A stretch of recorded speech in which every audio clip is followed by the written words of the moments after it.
man c'est pas politiquement éthique. d'accord alors waxtu bi jeex na mais il faut ñu laaj ñaar wala ñetti question rek jëmale ko ci yoo xam ne tudd nga ko sànq te bokk na ci indi un peu divergence entre le PASTEF et le président Bassirou Diomaye Faye c'est la question de la dette parce que wax nañ ne il faut que le président wax nan la nar a gérer la dette pour ñoom ñu bokkaat dans le ci enfin ñu bokk ci gouvernement c'est trop tard maintenant wax nañ également sur la reddition des comptes bi ñu jàpp ñoom waa yéen waa PASTEF puisque nee nga ba léegi ca nga bokk te ak beneen bi mooy la justice pour les martyrs sànq ba léegi yaa ngi ciy insister mu bokk ci nga xam ne Sénégal yu bari dañ ne s'il y a échec avec ce début de mandat du président Bassirou Diomaye Faye c'est à ce niveau-là d'abord pour la dette est-ce que da nga jàpp ne tey dañu war a restructurer wala lan nga jàpp pour que le Sénégal puisse sortir de ce cycle de la dette.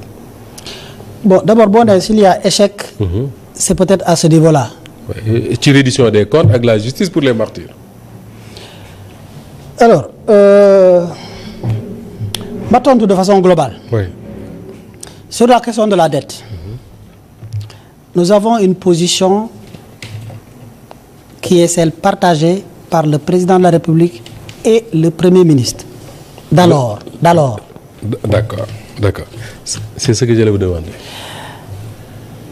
Ma fàttali, sans entrer dans les chiffres, je vais rester sur le principe parce que je ne suis pas quand même le ministre en charge des finances. Bu ñu demee ba découvrir le trou de la dette là. Le président de la République est la première personne à dire dans la réunion restreinte bu ñu ko yëgalee mbir mi. moo am ñu ko ne lii musiba la sañ ñu ko wax bu ñu koy wax lii lay jur. Évidemment. Quand vous l'affichez. Oui. Les notes vont se dégrader. Absolument. Les prêteurs vont quelque part s'abstenir.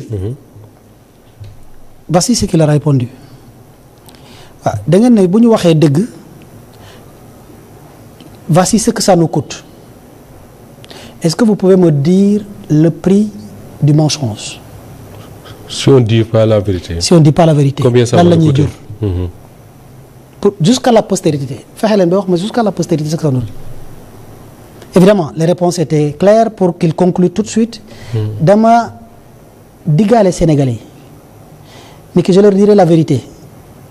Je serai sincère avec eux te nguur du ma tax ma fenal askan bi. donc ñi on n'a qu'à le dire. donc non loolu am solo la non déglu ma parce que y a beaucoup Yankhoba Diémé qui disent que oui la question de la dette c'est la communication du Premier ministre le président d'accord ci woon là vous venez de nous dire que ça ne s'est pas passé comme ça le président effectivement était pour qu'on dise la vérité. Ah oui, non, ça il était pour qu'on dise la vérité. Vous même quand vous l'avez reçu à un moment donné, il l'a dit. Très bien. Donc ci moom sax la jógee. Allez-y. C'est que dañu demoon toll ba à un moment donné moo tax féewaloo ci parti baaxul. dañoo dem ba li nga xam ne mënoo ko tekkali. bu baaxee yow nga ne diwoo ko moom bu xawee sooxee nga ne doo kële mooy responsable c'est-à-dire loolu moo xawoon à un moment donné ça faisait cacophonie. C'est pas bon alors bu ma ñëwaatee ci affaire dette bi. loolu laa bëgg nga jàpp ndax foofu la de à partir de ce moment-là il était question. Nous sommes souverainistes. Nous ne sommes pas nationalistes ni extrémistes. Par souveraineté, et nous sommes des patriotes. La préférence de soi, ça m'a beaucoup de bañ. Alors, nous avons pensé et fait penser aux Sénégalais que war nañ mën a njëkk a compter ci ñun balaa ngay jéggaani ndimbal mais mosul tekki ne. Sénégal soxlawul ndimbal. mosul tekki ne Sénégal day dagg coopération am. mosul tekki ne Sénégal day génn FMI. Sénégal FMI actionnaire Sénégal est actionnaire comme tous les pays. la ñu wax mooy balaa keneen dañu indi ces solutions boo xam ne dina am yoo xam ne du ko jëlankoon ñun nañu tabax suñu solution. solution endogène compte suñu solution endogène. loolu ñu jubboo ci it. ak ñëpp président de la République jox ci ndigal. Premier ministre dem def le plan de redressement. de presse. waaye kenn mësul dem prêter serment def engagement ni devant la Constitution ni par le Coran ni sur la Bible. pour dire ala kulli al sama résilience amul bu. déet c'est-à-dire loolu la ñu bëgg a wax loo c'est comme le cas des prix c'est la même chose dañoo taxaw ne danañ góorgóorlu ba prix yi du yokk ñu taxaw président jox ndigal le ministre de l'énergie ne ko suñu quota suñu réserve sécuritaire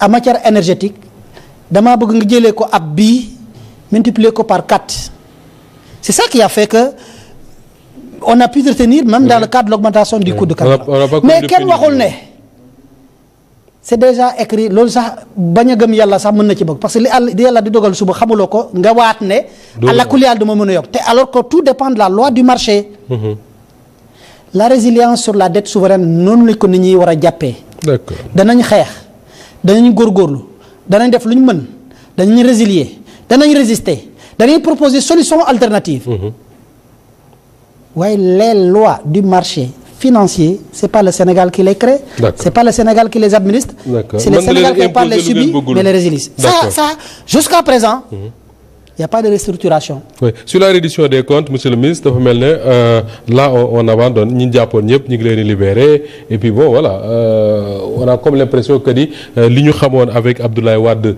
avec ses fameux audits ensuite Macky Sall avec sa fameuse traque des biens mal acquis et on va vers la même chose avec cette reddition des comptes de Bassirou Diomaye Faye lancé par le régime de Bassirou Diomaye Faye Moustapha ci rubrique bi man keroog demoon naa assemblée moo tax seytaan yi baaxul day dugg fu mu xejul. seytaane. oui oui. vous savez ak lu munti xew. en aucun moment moo tax man ne daa man dama gëm homme d'état mais ak homme d'état bu ñu bëgg.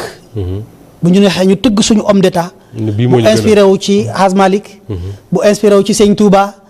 bu ñu neexee ñu waaye àlla kulli yàlla il faut ñu am suñu posté nañ lii mooy suñu homme d'état. bien sûr bien sûr. ba ñu demee assemblée dama xawoon réer en tant que produit de la faculté de droit. ma gis ministre de la justice c'est pas une critique. Sénégalais yëpp ko gis bu taxaw jooytu ci justice bu mu yor. pour yow loolu wërta nekk. ah non ah non ah non non non ah non. d'accord. je ne nous suis pas reconnu. j'ai pas pu nous reconnaître. on se chuchotait entre nous comme si ça nous tombait mais non man bés bu ma sentiree loolu. je le dis honnêtement bés bu ma demee ba man ma war a taxaw tey lever un coin du voile sur l'armée nationale. sama démission mooy jiitu parce que loolu laa waral askan wi. pour yow un ministre de la justice. warul taxaw di jooytu justice bi mu jiite. non Moustapha ça je le dis je l'assume non. d'accord. moi je le ferai jamais. d'accord. parce que warul non. j'étais venu pour ça je le dis moi j'étais un peu choqué quand même. je le dis. non. non. très bien d'accord. Yankhoba Diémé waxtu bi jeex na tàkk on avait promis une émission d'1h30 on a fait 1h37 minutes maa ngi lay gërëm bu baax a baax ci nangu gi nga nangu ñëw seq ak ñun ci waxtaan wi malgré les contraintes de temps et tout ce qui tourne autour wax nga ko sax ne am na ñu bari ñu waa jàpp ne un ministre des forces armées vocation nekkul di dem di wax ci yu mel nii mais effectivement vous avez un devoir quand même de transparence un devoir de dire aux Sénégalais politiquement qu'est-ce qui s'est passé et c'est ça qu'on a voulu faire avec vous maa ngi la ciy gërëm bu baax a baax ci wuy ci bi.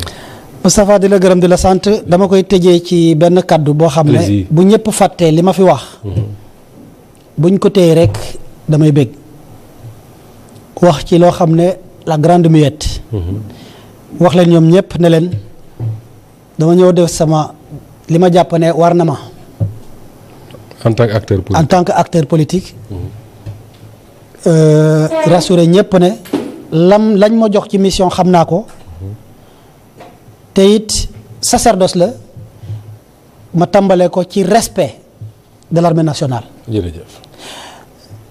et fas yéene développer lii nga xam ne moom la Sénégal am ci tradition muy socle le concept armée nation. qui fait que l'armée doit intervenir dans le cadre de la promotion et de la réussite de toutes les activités de l'ensemble des ministères comme appui moo xam agriculture distribution semence moo xam santé avec l'hôpital militaire de campagne qui se prépositionne déjà pour les JOJ moo xam dans le cadre de l'éducation avec les LINAC moo xam aujourd'hui dans le cadre de la pêche avec aujourd'hui la surveillance du côté maritime boo xam ne jumtukaay yu bees lañ fas yéene def moo xam dans tous les ministères que je peux citer y compris l'élevage l'armée nationale dafa am taxawaay boobu te nag ma fekk le général Diop sumb yoo xam ne ay chantier yu am solo ñu fas yéene ko doxal en tout esprit de républicain de patriote mais en personne respectueuse de l'armée nationale pour qu'elle soit utile à la nation comme elle a été mais peut-être un peu plus encore. D'accord. jërëjëf Yankhoba Diémé ministre des forces armées moo nekkoon suñu gan tey ci entretien spécial bi ñu ngi lay gërëm bu baax a baax ci wuy si bi noonu la ñuy gërëmee toute l'équipe technique Raymond ak Baldé ñoom ñoo nekkoon à la caméra Barka Si Diop Abdou Sow ak